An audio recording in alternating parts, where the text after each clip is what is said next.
அடியனு கூட இந்த இடத்திலே ஒரு இரங்கற்பாவை என்னுடைய தங்கைக்காய் வாசிக்க கொடுத்த இந்த தருணத்துக்காய் நான் தேவாதி தேவனை ஸ்தோத்திரிக்கிறேன். சத்தியத்தை அளித்த சாந்தியே, சத்தியத்தை அறிந்த சாந்தியே, நீ நித்தியத்தை அடைய முந்திகி விட்டாய். கத்தி கதறவே எங்களை விட்டு கண்ணியத்தோடு நடந்து சென்று விட்டாய். மத்திய நாயகன் இயேசுவையே மகிமை காணும் பாக்கியத்தை மாண்புடன் பெற்று சென்றிருக்காய்.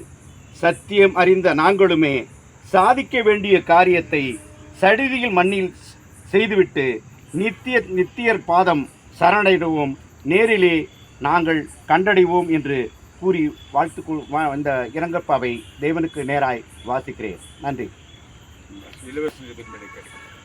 பிதாவே, இந்த விளக்காய் ஸ்தோத்திரிக்கிறோம் கர்த்தாவே. ஆண்டவரே, சரி சார்ந்தவர்களை கர்த்தாவே இந்த தீர்மானத்தை எடுத்து கொண்டு கர்த்தாவே அவன் வாசிக்க ஆண்டவரே அவர் கருத்து கொண்டு போகிறார். அவர் மறிப்பு நாள் என்று சொல்லி கர்த்தாவே அவருடைய நோக்கம் ஆண்டவரே இந்த உலக நிறைவேற்ற உடனே கர்த்தாவே உம்முடையத்தில் இருக்கும்படி எடுத்து சூத்திரம் ஆண்டவரை சூழ்ந்து வந்திருக்க சகோதரருக்கு ஆண்டவரை